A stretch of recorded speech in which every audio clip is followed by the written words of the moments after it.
kita ketemu lagi di Pelayanan Digital Perkantas Labuhan Batu. Bersama saya sudah ada Ezra.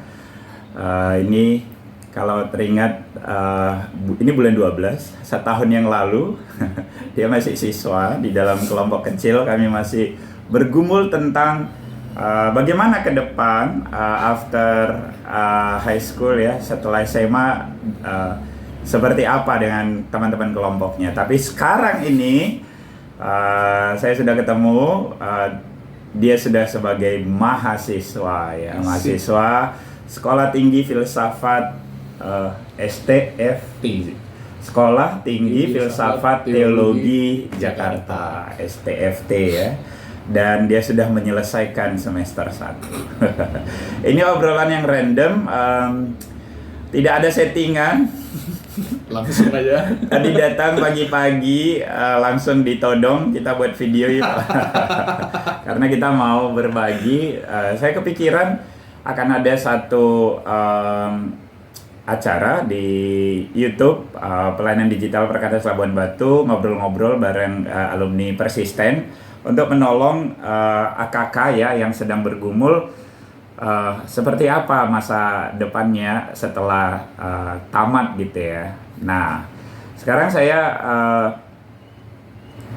terlalu banyak ya pengantarnya. Saya mau silahkan Ezra cerita dulu gimana pengalaman semester 1, gimana kuliahnya. Kuliah teologi ya. Jadi jurusan teologi ya di STFT. Silahkan.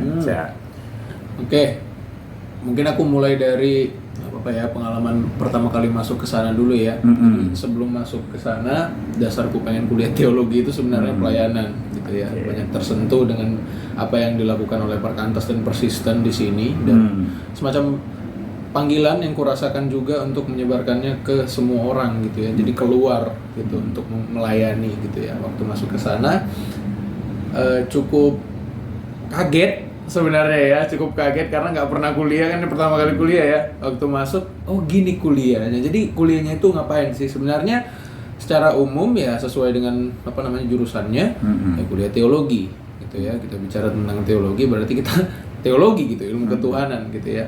Nah, ngapain aja sih kalau kuliah teologi itu? Selama semester 1 kebanyakan itu kami belajar tentang pengantar. Gitu ya. Jadi semacam pengantar, ini khususnya teologi Kristen ya.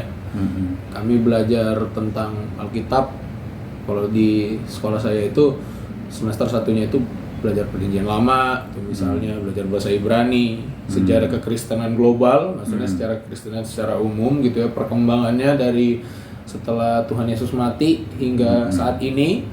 Terus ada proses berkelompok gitu ya, maksudnya untuk berkelompok gitu sebagai sebuah kesatuan gitu, sebagai sebuah komunitas, dan ada beberapa mata kuliah lainnya lagi. Tapi itu dasarnya doang. Nah, dalam perkuliahan ini kita ngapain ya gitu ya. Dalam perkuliahan ini tentu kita belajar, tapi juga ini karena tadi tujuannya buat teman-teman yang sedang menggumuli gitu ya. Nanti buat kuliah teologi gitu, aku kepikiran Bang, kalau misalnya mau masuk kuliah teologi mau dipersiapin apa, gitu kan, mau dipersiapin apa. Nah, kalau berdasarkan pengalaman saya di STFT, itu teman-teman harus banyak-banyak baca buku deh. Udah. Nomor 1 ya? Nomor 1. Baca. Oke. Awal saya males, susah. Tahu gak kenapa? Karena kita belajar tentang kekristenan, dan kekristenan itu ya tidak luput dari namanya sejarah, gitu ya. Itu sendiri sudah berkaitan dengan sejarah itu dari awal sampai sekarang. Itu tadi saya masih bicara tentang salah satu mata kuliah gitu, sejarah, belum lagi mata kuliah lain. Masih ada mata kuliah. Apakah lain. Artinya yang paling membuatmu katakanlah shock di kuliah ini ternyata kuliah itu mau nggak mau baca gitu? Waktu SMA dulu rasanya ya udah nggak perlu baca buku-buku, artinya cukup buku pelajaran, jawab tugas, ngerjain tugas gitu ya. Jadi kalau orang mau kuliah, ini spesifik aja pembicaraannya, mau kuliah teologi ya misalnya, kalau yang lebih dekat filsafat misalnya, berarti dia dari sekarang harus sudah mulai belajar menikmati membaca Iya, gitu. benar. Bahkan bukan hanya kayak apa ya, kayak robot gitu, beneran dinikmati, dihayati kayak oh jadi begini. Gitu. Misalnya kalau baca buku tuh ada kisah entah apapun itu, oh ternyata begini. Terus macam berefleksi juga boleh gitu ya. Namanya kayak recalling sendiri gitu di pemikiran teman-teman gitu. Karena ya baca. Intinya baca. Belum lagi nanti nulis paper ya Bang. Iya. Nulis paper. Karena nanti teman-teman pasti dikasih tugas-tugas buat menuliskan apa yang teman-teman baca dalam ya kalau digampangin mungkin dalam apa susunan teman-teman sendiri gitu. Jadi jangan diplagiat bukunya gitu lah, disusun sendiri gitu. Jadi semacam oh gini nih teman-teman kalau misalnya nyeritainnya gitu, nyusunnya gitu. Iya ya, aku pikir juga semua jurusan sih ya. Kalau udah kuliah, tidak bisa tidak harusnya baca gitu. Karena S1 saya misalnya teknik elektro gitu ya. Ya mau nggak mau baca juga gitu. Baca dalam artian bukan seperti kita masa SMA, membaca bab 1, jawab tugas gitu. Tapi membaca di dalam artian memahami, menikmati, merayakan sebuah insight-insight yang kita dapat ketika membaca. Benar banget tuh. Tapi aku tahu juga sih kalau Ezra kan dari SMA juga udah baca, kita udah banyak sharing buku gitu ya. Ezra termasuk orang yang sering nanya, "Bang, buku apa lagi yang mau dibaca?" gitu. Tetapi gini ya, menurutmu, Cak, di SMA, di masa SMA lah ya, kau kan barusan masih lompat sedikit. Kalau kau teringat perjalanan SMA kelas 1, kelas 2, kelas 3 itu, kira-kira untuk anak SMA memang harusnya bisa menikmati membaca, atau memang belum, secara usia memang belum lah gitu, atau gimana menurutmu? Kalau menurutku ya, membaca itu tuh semacam perjalanan juga. Gitu ya. Waktu kita membaca kita itu dapat banyak-banyak insight, banyak-banyak sudut pandang. Nah, walaupun memang tadi kita bisa berargumen ya secara usia itu belum, tapi jujur aja baca aja. Gitu. Karena aku punya punya semacam pengertian seperti ini. Aku pernah baca satu buku, judul bukunya itu Dunia Sophie. Itu salah satu buku novel paling ini ya, paling pasaran ya. Ya, novel 800 halaman itu aku baca 2 kali udah. Dan waktu pertama kali ngebaca sama waktu kedua kali ngebaca itu benar-benar seperti buku yang baru, padahal itu buku yang sama. Iya. Semacam kita bisa, itu kan novel filsafat ya. Kita kan hidup bukan hanya untuk membaca buku. Gitu. Kita juga hidup berdasarkan pengalaman kita, seiring berjalannya waktu kita juga punya cara-cara hidup baru, pandangan-pandangan untuk menjalani hidup baru. Kita baca buku yang sama. Dan buku itu bisa menjadi sesuatu yang baru yang bahkan mungkin bisa menolong kita dalam berjalan gitu. Jadi hidup, gitu. Ya itu salah satu buku yang kami sharing ya, berbagi. Buku yang complicated aja bisa dibaca Ezra waktu SMA. Jadi sebetulnya bukan soal usia sih. Bukan. Ya. Kalau menurutku bukan. Tapi bagaimana menjadikan perjalanan kita itu bersama dengan buku-buku gitu ya. Artinya jangan melihat itu beban ya, sesuatu di luar. Jangan. Sesuatu yang ngapain baca. Tapi itu bagian dari sebuah perjalanan seseorang sebagai manusia gitu. Improvement juga kan, Bang. Dan siapa sih yang nggak mau improvement gitu? Orang-orang yang nggak mau berkembang lagi itu siapa sih gitu? Maksudnya kan baik. Mau berkembang mestinya membaca gitu ya. Nah, memang ya semua hasil survei dari luar negeri juga penelitian menunjukkan kita rendah banget ya minat bacanya gitu. Iya, pernah lihat itu. Sehingga yang namanya literasi di sekolah-sekolah banyak nih digembor-gemborkan soal literasi, tapi nggak ada hubungannya dengan baca. Siswa dipaksa baca, tapi tidak ditolong bagaimana menikmati, sebagaimana yang kita obrolin tadi gitu. Betul. Jadi itu hanya dijadikan sebagai tugas wajib gitu. Suatu kali aku praktek di sekolah ya, waktu kuliah konseling. Lalu aku praktek di sekolah. Setiap pagi sekolah itu memberlakukan wajib baca. Semua orang harus membawa buku bacaannya. Tapi gimana rasanya ya? Waktu aku di dalam kelas itu mencekam gitu. Semua orang merasa diwajibkan membaca dan nggak menikmati sama sekali gitu. Apalagi dengan literasi sekarang ini ada pagelaran-pagelaran literasi di sekolah yang nggak ada hubungannya dengan membaca. Ya udah hanya kegiatan-kegiatan yang, aduh, sayang sekali gitu. Oke, tapi itu poin penting dari perkuliahan, membaca gitu ya. Sebetulnya aku mau kembali lagi. Ini udah 1 semester, Cak. Iya. Apakah kamu makin meyakini bahwa kuliah yang kamu tekuni ini merupakan panggilan Tuhan bagimu? Apakah makin melihat ini sebagai panggilan di dalam hidupmu gitu? Gimana? Oh, kalau itu mungkin aku harus sedikit lebih terbuka lagi ya tentang dinamika aku di sana gitu ya. Yang pertama, teman-teman, STT Bang, itu kan harus wajib asrama ya. Jadi jujur aja, waktu aku nyampe ke sana, dulu ekspektasiku adalah aku bisa nih pelayanan nih di luar kampus. Oke. Ada waktu lah, gitu kan? Ada waktu pasti. Bisa nih ke sono kemari, bahkan mungkin ikut ke pelayanan mahasiswa di Jakarta ya. Gitu ya. Ternyata nggak bisa. Jadi jujur aja Bang, waktu selama di Jakarta ini pelayanan aku jarang banget, jarang banget gitu ya. Mengingat ya di asrama sendiri pun itu walaupun katanya pulangnya Sabtu, jadi kami pulangnya Sabtu, terkadang nggak bisa juga pulang, gitu. Harus ditunggu sampai sore, gitu ya. Ada banyak perihal-perihal lain dan sebenarnya ya aku terima aja itu apa adanya, tapi sedikit mengganggu ekspektasiku tadi kan. Jadi mungkin aku harus mencari approach lain, gitu. Mencari approach lain dalam menghayati panggilan itu tadi. Awalnya aku sangat ingin kejar itu kan. Nah, tapi kalau untuk sekarang kalau dibilang semakin yakin sih semakin. Oke. Iya. Oke.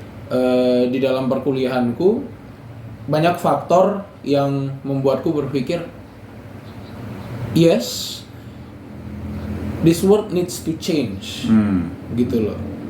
Dan sebagai anak teologi aku harus bilang, dan itu hanya bisa dilakukan dengan hubungan pribadi dengan Allah, gitu. Dan itu aku masih yakinin dan bahkan lebih yakini lagi setelah aku masuk kuliah gitu ya Bang. Kenapa? Karena semakin banyak insight ya. Membaca aku walaupun aku SMA membaca, kuliah lebih baik lagi ya bacaannya. jadi ternyata lebih luas lagi. Dan kita kalau bicara tentang tentang Allah gitu kan.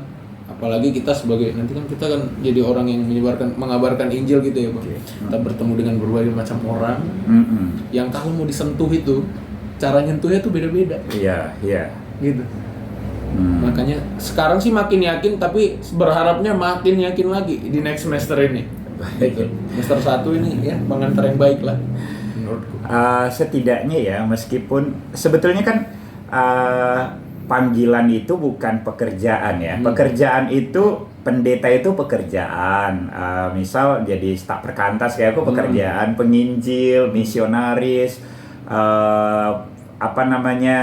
mungkin pendeta kampus. Nah itu kan banyak pekerjaan nantinya. Yang kita sekarang poinnya kan panggilan. Panggilan ini kan lebih kepada bagaimana Allah memanggil secara khusus kita akan jadi apa gitu. Nah artinya kamu makin yakin bahwa kamu memang akan panggilannya itu melayani secara penuh gitu ya, di dalam pemberitaan firman, pemberitaan Injil gitu ya. Itu kamu rasakan makin yakin dalam artian semua 1 semester ini memperlengkapimu untuk mencapai itu, gitu kah? Memperlengkapi ya. Mungkin kalau dibilang memperlengkapi itu apa ya Bang ya? Enggak sebanyak yang kukira. Oke. Makanya tadi ku bilang next semester mungkin harapannya masih dikembangin lagi. Karena apa ya? Ini sih pertama kali aku serius belajar dalam hidup itu semester 1 ini. Bisa dibilang gitu sih. Selama ini SMA aku belajar ya nggak seintens ini, nggak nggak apa istilahnya yang bagus ya? nggak se-nge-push itu, Oke. gitu kan. Ini pertama kali aku kuliah dan ternyata jauh lebih berat ya, gitu.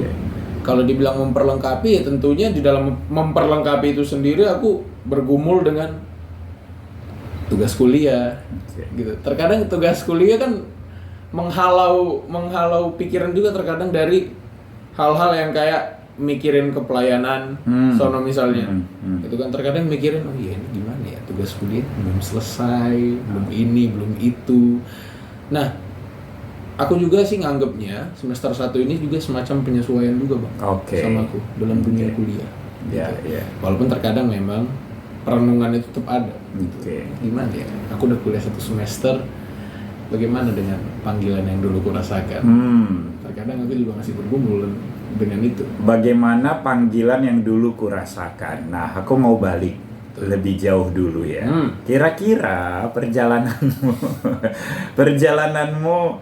karena yang ku tahu ya, Ezra adalah waktu kami ketemu di kelompok kecil sejak SMA memang udah firm bahwa mau lanjut ke teologi ya, bukan ke yang lain. Nah, berarti kan ada sebuah perjalanan dari masa, kalau dirunut sejak kapan lah itu, nanti Ezra boleh cerita ya, yang ku yakini di masa lalu gitu. Coba bisa nggak Ezra ceritain perjalanannya, seperti apa namanya ya? Semacam perjalanan kenapa makin yakin ke kuliah itu? Bukan makin yakin, tapi menemukan bahwa aku akan jadi teolog atau kuliah teologi gitu. Oke. Mungkin ini sangat bersangkutan dengan perjalanan hidup ya, Bang. Iya. Jadi gimana aku bisa describe-nya paling bagus?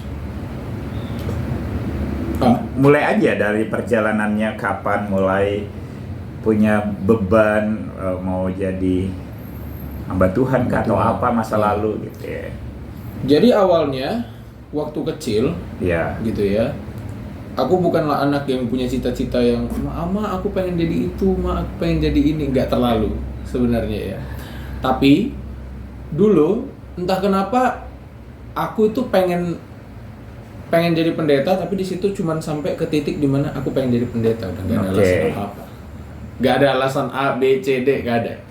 Itu pengen jadi pendeta dan udah sampai di situ aja. Dari SD, SMP itu sebenarnya cuma main-main doang gitu ya bang. Aku nganggapnya cuman kayak ya seorang anak yang bertumbuh gitu.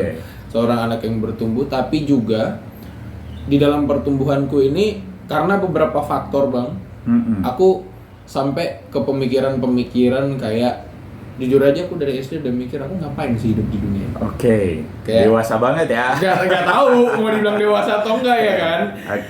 Terus kayak ini kami ada di dunia, maksudnya kita manusia ada, tapi satu saat kita mati, gitu.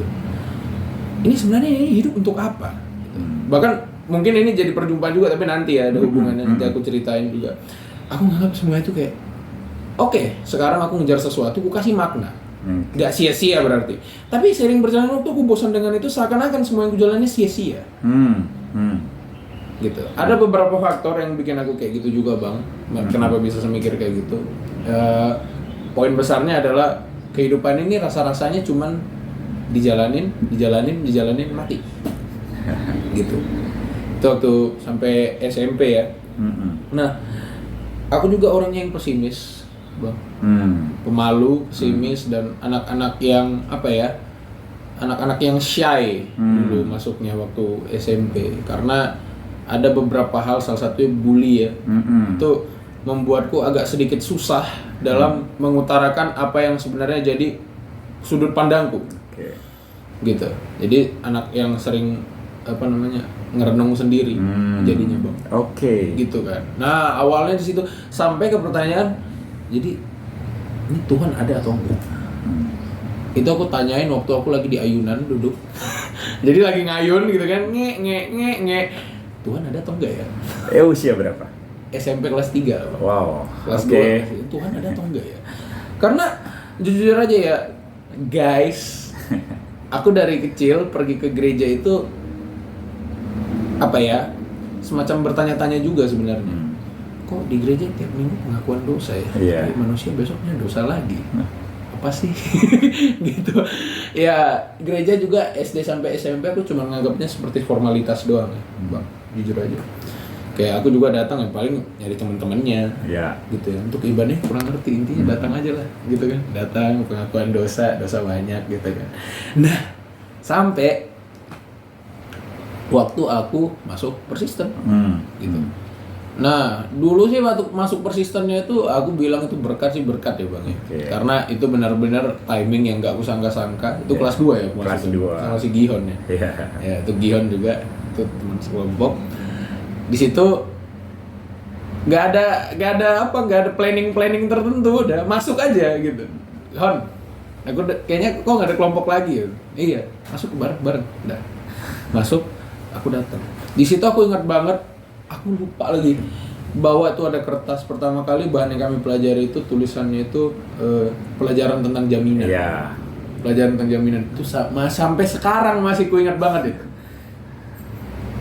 Itu menjadi hal pertama yang membangun imanku. Oke. Gitu. Selama ini, walaupun ada pelajaran agama Kristen, nggak paham juga, gitu. Nggak paham juga. Nggak tahu ya karena alasan apa ya.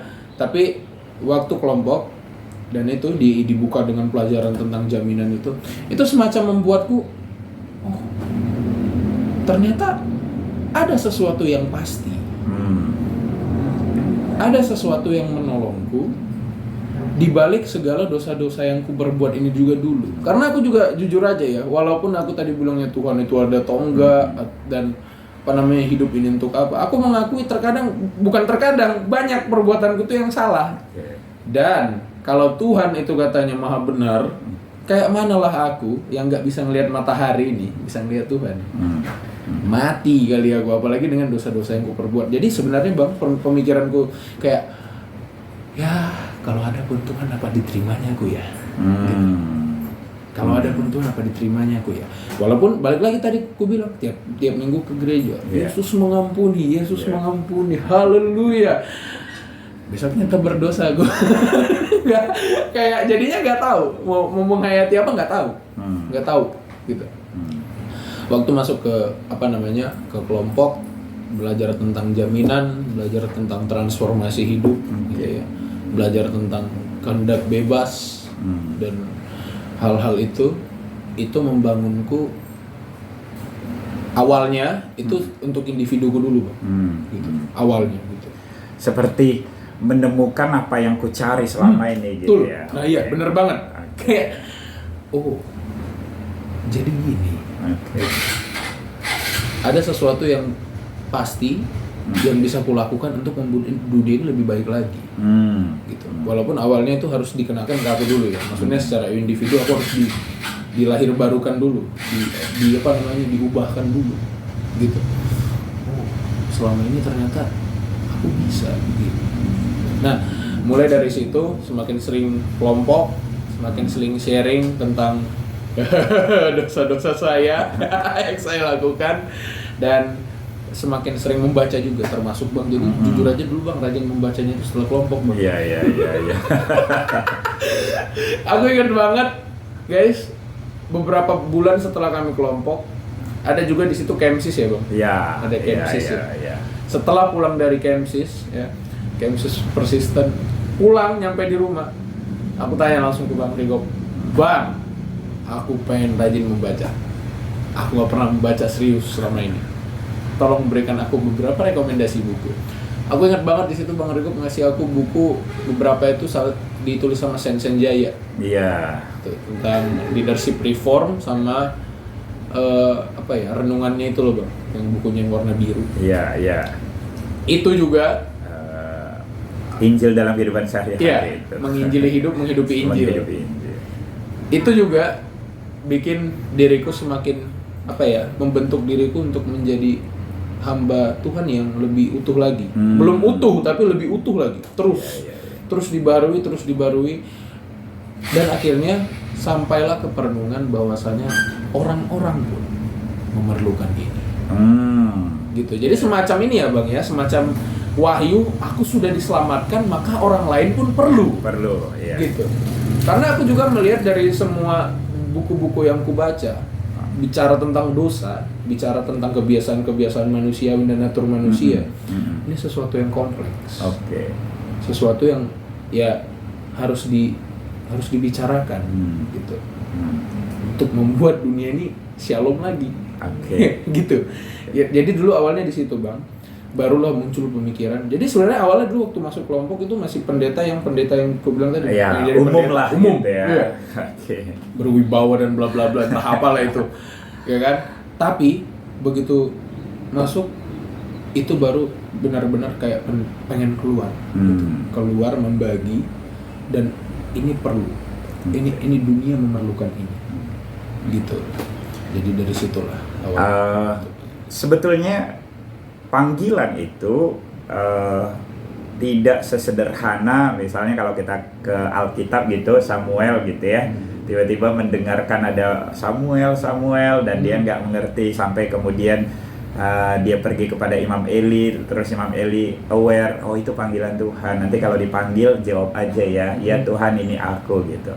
Nah panggilan memang itu ceritanya simple gitu, tetapi kita tidak bisa simplify gitu bahwa panggilan itu sesederhana kita tiba-tiba aku mau jadi ini gitu. Nah, ada Imam Elinya, ada yang menolong Samuel bisa memahami itu suara Tuhan atau tidak. Dan itu adalah perjalanan hidup menurutku ya. Kalau kita dengar tadi ceritanya Ezra, dari pencarian akan Tuhan, kebutuhan yang besar di dalam diri, itu ditunjukkan dari pertanyaan-pertanyaan yang sudah mengarah sebetulnya kepada pertanyaan eksistensi Tuhan dan eksistensi kita gitu. Nah, sampai akhirnya ada satu momentum dia kelompok gitu ya, kelompok, lalu bukan soal kelompoknya menurutku, tetapi itulah momentumnya menemukan ya Tuhan ini aku, seperti Samuel tadi. Nah, menemukan kebenaran yang sejati itu kan menemukan jawaban dari seluruh pertanyaan yang kau bawa dari kecil. Betul. Nah, lalu kemudian kebutuhan akan diri meluas kepada kebutuhan melihat dunia, apa yang mereka butuhkan. Nah, kira-kira ya, itu kan bukan di luar kan bukan ketidaksengajaan berarti kan. Ada titik-titik yang Tuhan sediakan. Jadi perjalanan dari masa lalu kita itu sebetulnya membawa kita kepada makin melihat keunikan kita. Siapa sih anak seusia dia misalnya waktu itu yang juga bertanya, Tuhan ada nggak ya? Terus di gereja kok kami berkali-kali melakukan sebuah ritual yang nggak mengubah apa-apa, kami mengulang-ulang dalam dosa lagi. Nah, ini karena arahnya kepada teologi ya. Aku melihat, apakah kamu juga makin menghayati ya? Nanti kamu boleh cerita. Aku melihat bahwa ada keunikan, kepribadian. Kamu orang yang korban bully, menjadi pemalu, sehingga momen-momen atau perjalanan hidup itu kamu menjadi orang yang katakanlah introspeksi ke dalam, merenung di dalam, menjadi peka karena korban bully tadi ya. Itu menjadi keunikan yang Tuhan sebetulnya sediakan untuk memanggilmu menjadi seorang hamba Tuhan. Gimana kira-kira?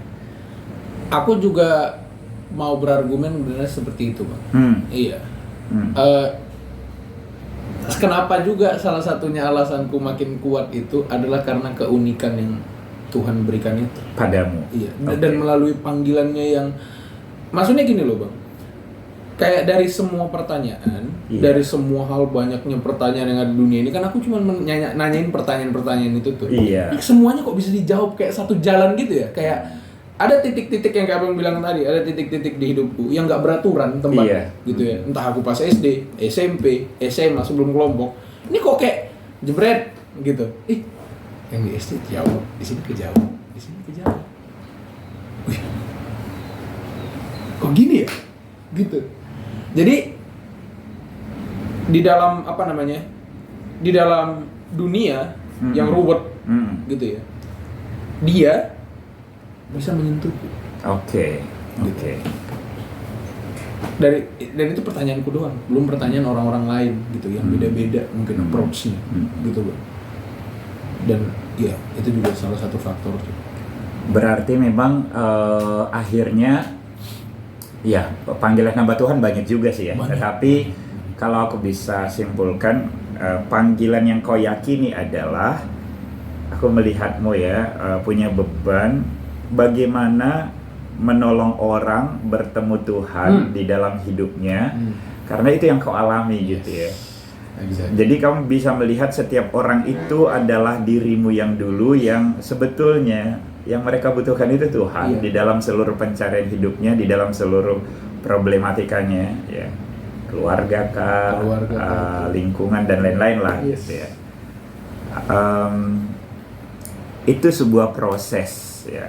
Kami sebetulnya kalau di Persisten Labuan Batu, aku biasa memberikan alat-alat tes, minat bakat, panggilan, karunia.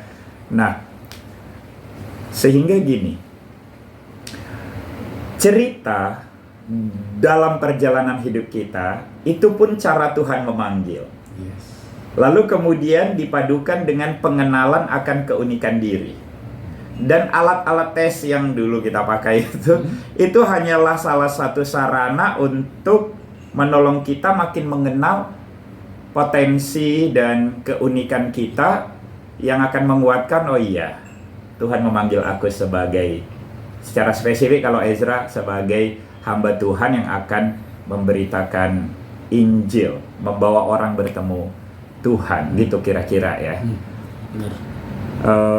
Kalau begitu, kalau sekarang nih ada adik-adik yang lagi bergumul, apakah dia mau sekolah teologi atau tidak?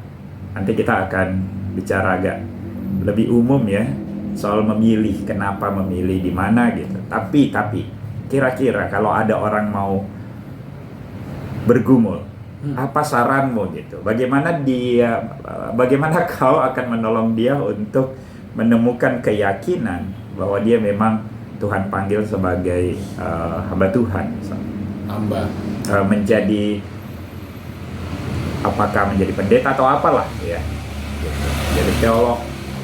Gimana dia menemukan keyakinannya? Gitu. Kalau belajar dari pengalamanku Bang, berarti aku cuman mengarahin sama sesuatu hal yang aku sebut itu, bukan aku sebut ya, udah banyak orang sebut, hubungan dengan Allahnya dulu. Oke. Gitu. Aku jujur aja, setelah berhubungan dengan Allah, gitu ya, aku bisa ngelihat diriku ini dengan fully. Gitu. Aku menerima, let's say lah, kelebihan dan kekurangan, gitu ya, kecenderungan yang kulakukan, kepribadian yang kulakukan, dan di situ juga, kalau lagi dari pengalaman, ditolong dengan abang yang punya background psikolog, konselor, gitu. Aku bisa semakin meyakini lagi, gitu, dengan apa yang aku dapetin dari tes dan menyesuaikannya dengan keseharianku sehari-hari, iya juga, gitu. Nah, tapi kalau balik lagi nih Bang, kayak abang bilang, bukan kayak abang bilang juga sih, benernya mikirin tentang panggilan, gitu. Ini kan sesuatu yang bertahap memang. Iya. Ini bukan sesuatu yang oke, panggilanku jadi apa ya, fisikiawan misalnya, jebret gitu, nggak bisa. Ada prosesnya juga, gitu kan. Mungkin yang bisa kusaranin apa ya Bang? Dibilang yakin, nggak akan mungkin menjawab juga, gitu. Tetapi apa ya?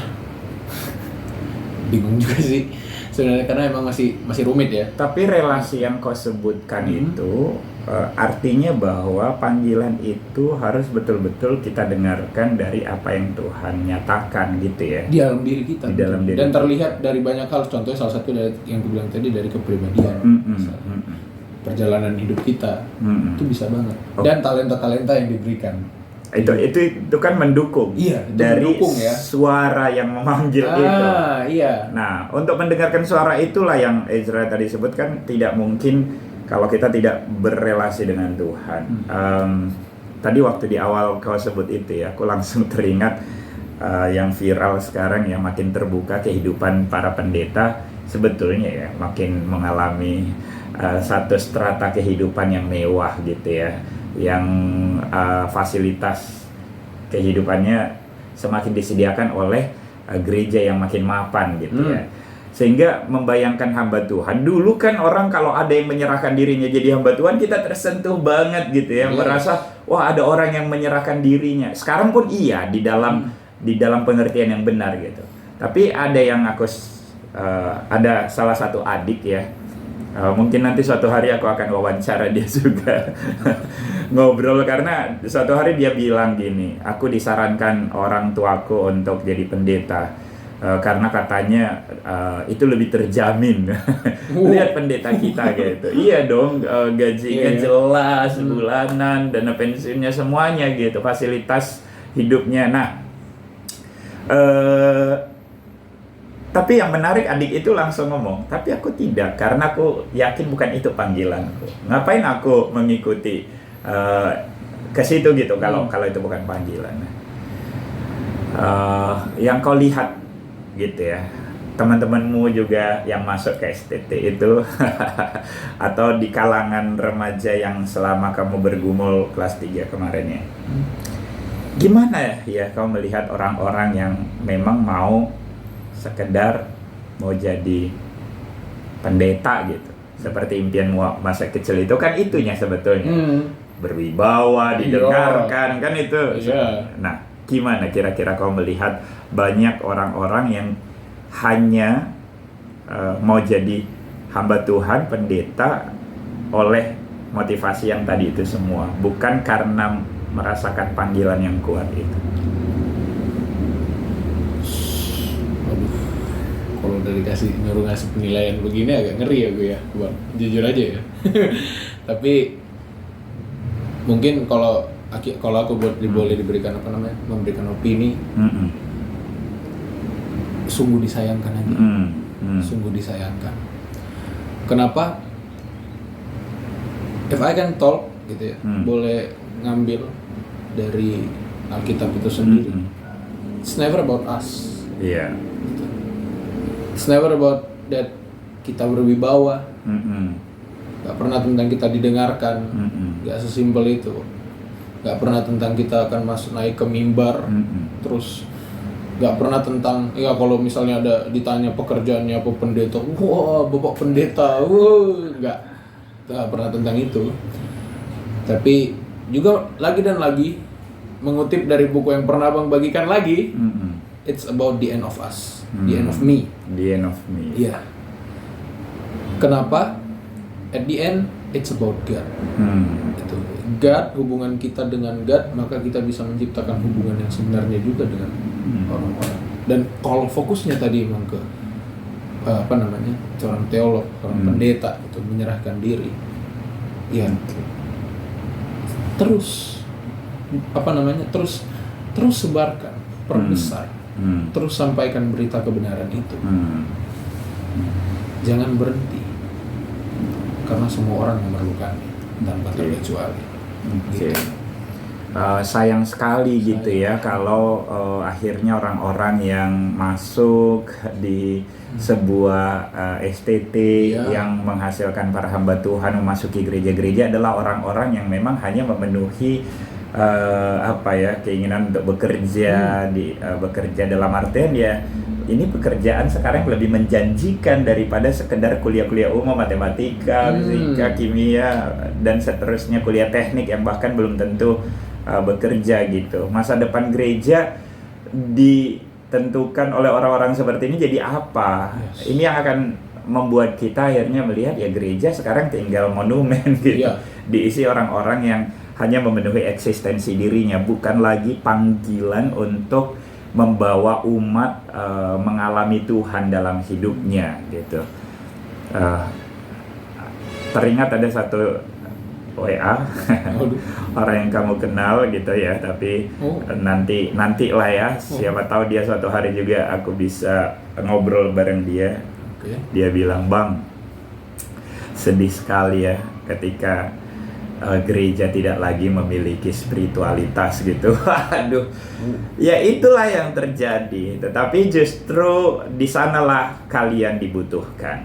Ya, orang-orang yang menangkap panggilan, menggumulkannya, membangun relasi dengan Tuhan untuk memenuhi panggilan itu. Orang-orang seperti kalian yang dibutuhkan gereja untuk gereja masa depan ya, gereja terlepas dari lembaganya apa gitu. Jadi kalimat itu pendek tapi itu menyimpulkan apa yang sedang dia rasakan karena dia sekarang sudah jadi hamba Tuhan di gereja gitu. Oke. Jadi Seems like I know. wah mengerikan gitu dia bilang. Jadi gereja semacam cuma bangunan doang ya? Bangunan dan aktivitas gitu ya, bangunan dan aktivitas. Terkadang kalau mengingat lagi menarik juga kenapa dulu bait suci itu terbelah dua. Iya. Pengantar doang bang, intermezzo. Apa yang kau pikirkan terbelah dua? Gak apa-apa ini. Ya, gitulah. Apa tadi bang? Kenapa kau pikirkan? Kenapa bait suci harus terbelah dua ketika Yesus mati? Aduh. Ayo mak. Kenapa bait suci harus terbelah dua? Itu waktu Yesus mati ya. Sebelumnya sudah dinubuatkan juga ya sama Iya, sudah dinubuatkan juga. Pikiran ya? Pikiran. Ini semacam kalau dari yang bisa kuliah, it's more than a building. Yes. Gitu. Iya, mau bangun gereja segede apapun, sebagus apapun, kayak yang banyak kok, banyak gereja yang bagus bangunannya. It doesn't mean anything kalau yang ada di dalamnya doesn't reflect or doesn't do what God want to do. What God wanted us to do. Gitu. Makanya tadi kepikirannya ke sana. Yes. Iya, bangunan. Tunggu dulu. Aku kayak apa sih yang di Alkitab yang ada hubungannya dengan bangunan? Oh iya, kebelah dua. Menarik bahwa kalimat dari adik yang tadi yang udah penuh waktu di gereja itu bilang sedih sekali bang, gereja tanpa spiritualitas. Itulah yang terjadi. Bait suci selama beratus tahun gitu. Dan itu meskipun sebetulnya ruang Maha Kudus itu harusnya tempat perjumpaan manusia umat Tuhan kepada yang Maha Kudus itu Allah, artinya fungsi bait suci itu harusnya membawa umat untuk bertemu Tuhan. Ketika itu tidak terjadi maka dibelahlah dia, dihancurkan supaya akhirnya hanya the only one melalui Yesus Kristus orang bertemu kembali dengan Tuhan gitu ya. Dan kehadiran kalian sebagai hamba-hamba Tuhan yang sungguh-sungguh menghayati panggilan ini itu sangat diperlukan oleh gereja gitu. Jadi aku tetap encourage adik-adik yang sedang bergumul untuk menjadi hamba Tuhan. Tetapi mari mendengarkan obrolan kami, ini udah cukup lama obrolan ini ya. Kiranya menolong adik-adik atau siapapun yang sedang bergumul menjadi hamba Tuhan itu menemukan gitu. Nah, menemukan panggilan itu tidak lagi ya karena memang pendeta sekarang menjadi profesi yang sangat menarik bagi dunia ini. Nah, mungkin di akhir-akhir ini kalau ada yang memang bergumul akhirnya, ini udah bulan 12 ya.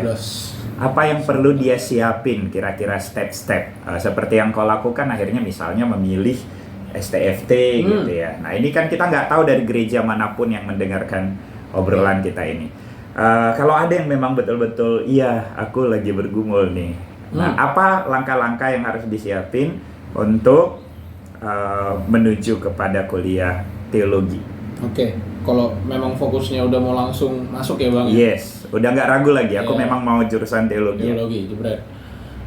Ini semacam pelajaran juga dariku dulu yang terlambat beberapa step. Aku melakukan beberapa step yang menolong, tapi juga kayaknya kalau ngelakuin ini akan lebih tertolong lagi. Jadi ini juga akan berguna bagi teman-teman. Yang pertama itu perihal menulis. Gitu, maksudnya mengetik gitu, paragraf gitu ya, semacam menyusun makalah. Itu sangat diperlukan. Terutama dalam kuliah teologi itu melulu makalah. Melulu makalah gitu kan. Refleksi makalah. Dan itu mungkin yang kedua. Yang pertama, yang tadi kita bahas di menit berapa gitu tadi, Bang? Membaca. Di awal sekali Membaca. Yang paling penting itu membaca tentang apa? Mungkin kalau memang mau mempersiapkan banget gitu ya, dan mau tertolong di masa-masa kuliahnya, ya baca perihal pengantar dulu gitu. Ya, bedanya sama aku dulu nggak nanya apapun gitu. Maksudnya nggak pergi ke orang-orang yang kuliah teologi terus nanya, "Bang, semester 1 belajar apa ya, Bang? Bukunya apa?" Enggak, aku nggak yang kayak gitu. Aku baca buku apa aja. Entah yang disaranin Bang Rigo, entah yang aku pengen cari sendiri, itu aku baca aja. Tapi at least membaca. Gitu. Tapi kalau memang mau yang kayak aku bilang tadi, mau dilakuin, mau nanya gitu ya. Pertama itu biasanya sih pengantar. Gitu ya. Kayak tentang perjanjian baru, perjanjian lama. Jangan lupa juga teman-teman, kalau emang mau kuliah teologi, ingat Alkitab kita itu bukan bahasa Indonesia awalnya. Kita pasti belajar bahasa Ibrani. Dan kalau perjanjian baru kita belajar bahasa Yunani Koine. Itu juga kalau mau dipersiapkan boleh sekali. Itu yang pertama. Dan yang kedua tadi yang saya bilang, mulai menulis ya. Iya, menulis. Aku juga terlambat itu ya, Bang, menulis ya. Terlambat. Aku juga terlambat nulis. Banyak Kemampuan anak-anak SMA kita memang sangat rendah dalam menulis ya. Karena selama sekolah, anak-anak sekolah di Indonesia ini hanya diajari menjawab soal gitu, bukan menulis, mengeluarkan gagasan, mengeluarkan pikiran gitu. Nah, itu kan persiapan untuk jadi mahasiswa. Coba sekarang kita lebih praktis, Cak. Bagaimana memilih, menentukan kampusnya gitu. Pertimbangannya apa yang harus disiapkan dari sekarang. Kalau itu tadi justru memang akan menolong untuk setidaknya punya pengetahuan umum. Semua STT akan kasih tes, mengetes kemampuan. Benar itu juga. Aku kasih tahu ya. Iya. Kira-kira secara praktis apa yang harus disiapkan adik-adik? Buat ngedaftarnya tuh berarti, Bang. Mulai dari memilih sekolah mana, sampai misalnya kalau kau sendiri yakin di sinilah gitu ya, di STFT misalnya, apa pertimbangannya gitu? Yang pertama memang kalau dari aku pengalamannya, Bang, aku memilih sekolah yang paling relate sama aku aja, paling relevan mungkin ya sama aku. Yang pertama teman-teman, ini Sumatera Utara ya. Kalau di STFT kami bilangnya ini Korea Utara. jadi gini, intinya teman-teman kalau mau kuliah teologi udah pasti dan udah yakin dengan apa yang menjadi panggilan teman-teman. Aku yakin teman-teman juga pasti punya fokus. Mungkin pelayanan seperti apa yang teman-teman mau berikan. Kalau aku sih dulu kepikirannya ke pelayanan umum. Aku pengen menjangkau semuanya. Ya mungkin kelemahannya dari menjangkau semuanya mungkin bisa jadi tidak terlalu dalam atau bagaimanapun itu. Tapi kira-kira aku mau ngasih analoginya gini. Teman-teman bisa pergi ke misalnya kuliah di STT Siantar. Paling umum itu. Dengan perlengkapan teman-teman sebagai anak anak Allah yang sudah dilahir barukan, gitu kan. Teman-teman harus sadar juga dengan simple logiknya. Kalau masuk ke situ, kita otomatis bisa belajar bahasa Batak. Itu hal-hal yang kita dapatkan saat kita masuk ke sekolah teologi tertentu dengan kelebihan tertentu itu tadi, itu bisa kita gunakan dalam pelayanan kita. Misalnya apa? Kalau misalnya kita belajar bahasa Batak sering karena kita di STT AKBP, otomatis pelayanan kita bisa kita fokuskan ke orang-orang Batak misalnya. Itu misalnya ya.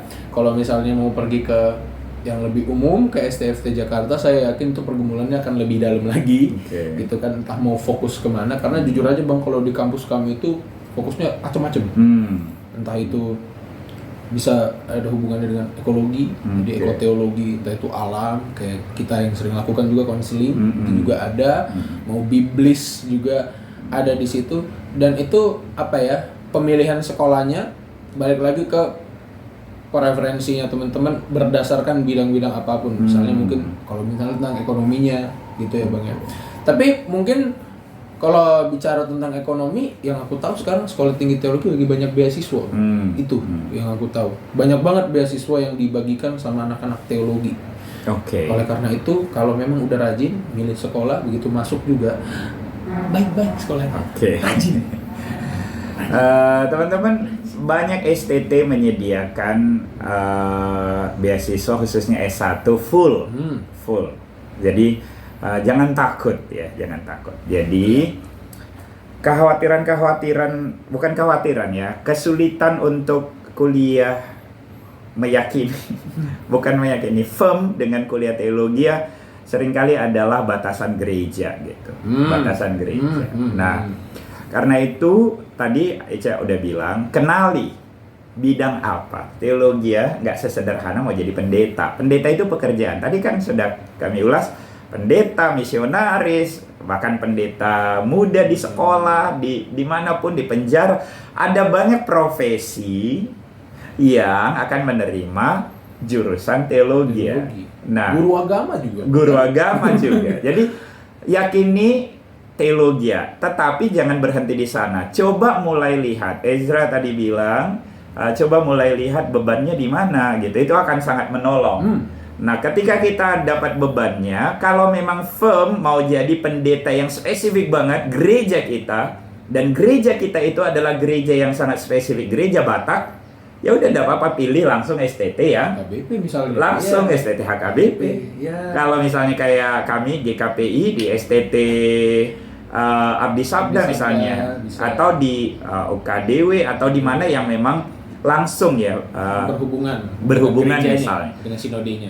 Tetapi kalau teman-teman meyakini panggilan ini lebih luas dan masih menggumulkan, gak usah takut, jangan takut. Sekolah teologi ya, nanti ngapailah kau sekolah teologi kalau nggak jadi pendetanya. Nah itu kan itu sempit gitu. Walaupun mungkin orang tua kita masih sesempit itu melihat sekolah teologi ya, jadi pendeta di gereja kita.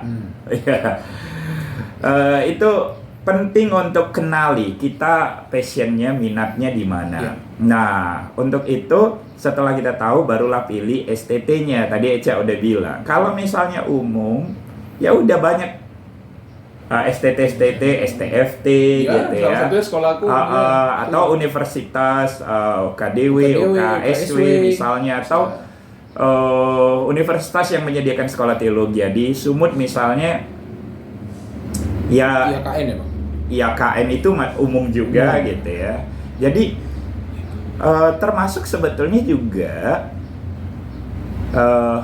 lihat arah daripada STT itu, gitu ya. Lihat arah STT-nya. Jadi itu akan menolong kita untuk makin ditolong untuk nanti spesifikasi kita apa gitu, passionnya, konsentrasinya lah lebih tepat ya, keunikannya apa gitu. Saya sendiri termasuk orang yang mendorong Ezra di STFT gitu untuk bisa bertemu dengan karena itu kan sekolah teologi ya, yang menjadi pertemuan dari berbagai teologi. Artinya itu sangat umum, sehingga kalau mau menikmati hasanah, aku waktu itu bilang kalau mau menikmati hasanah teologi yang luas, pertemuan berbagai teolog di sana, silahkan gitu. Nah, tapi tadi kalau teman-teman dengarkan, Ezra juga bilang kalau kita sudah sebagai anak Allah yang sudah dilahir barukan gitu. Nah itu penting sekali, karena nggak semua sekolah tinggi teologi itu akan bertanya apakah kita sudah dilahir barukan, kesaksian pertobatan, enggak. Karena ada banyak STT sekarang, ya udah kamu melamar di tes punya IQ yang standar, kemampuan kematangan kepribadian, kemampuan umumnya, pengetahuan Alkitabnya standar, udah diterima. Itu Bang, kita juga boleh nyambungin kalau bicara tentang lahir baru. Ingatlah teman-teman, waktu teman-teman masuk sekolah teologi ini, saya ngasih saran aja juga, jangan ekspektasi tinggi-tinggi. Ya, yang saya maksud ekspektasi tinggi ini mungkin bagian sosialnya. Gitu ya, karena teman-teman benar-benar harus mencoba yang terbaik untuk melihat teman-temannya teman aneh banget sih. Temannya teman-teman gitu waktu masuk gitu. Gak semuanya itu bisa ngelihat seperti yang teman lihat. Iya. Gitu. Penyesuaiannya cukup lama. Kayak yang saya lalui, jujur aja, iya bang, iya.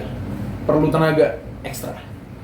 Meskipun sama-sama mau kuliah teologi ya. Seperti yang udah kami bahas di tengah, ada banyak yang masuk hanya karena didorong oleh eksistensi diri, karena dorongan-dorongan melihat pekerjaan hamba Tuhan yang istimewa itu ya, istimewa di mata dunia ini ya. Tetapi mari kita mengejar panggilan Tuhan menjadi hamba Tuhan yang istimewa bagi Tuhan sesuai dengan panggilannya. Ya, jangan takut. Kuliah teologi itu menyenangkan. Punya perjalanan. Artinya kita bukan hanya mengisi pengetahuan, tapi kita sedang melakukan perjalanan bersama Tuhan. Di dalam kuliah-kuliah kita dan perjalanan mengenal diri kita dan makin menguatkan panggilan kita. Kiranya video kami ini bisa menolong adik-adik. Aku tahu ini obrolan agak sangat dewasa ya. Nggak seperti yang akan diharapkan. Oh, maunya tips-tips 1, 2, 3 untuk masuk untuk praktis. Tapi nggak apa-apa. Ini akan menguatkan kita untuk makin tahu apa sebetulnya panggilan Tuhan dalam hidup kita. Sampai ketemu. Semoga ya ada lagi alumni persisten yang datang segera sebelum masa libur menggerus waktu kita, dan aku bisa wawancara beberapa jurusan. Jadi rencananya gitu. Jadi beberapa adik-adik yang kuliah di berbagai jurusan aku akan wawancara supaya banyak preferensi teman-teman yang mau kuliah seperti apa gitu. Yes, itu keren. Iya, aku yakin kalau teman-teman bergumul kuliah teologi dengarkan percakapan kami ini yang sejam ini. Iya. Semangat lah. Semangat kok, akan tertolong gitu. Sampai ketemu di video berikutnya. Tuhan Yesus memberkati. Tuhan berkati.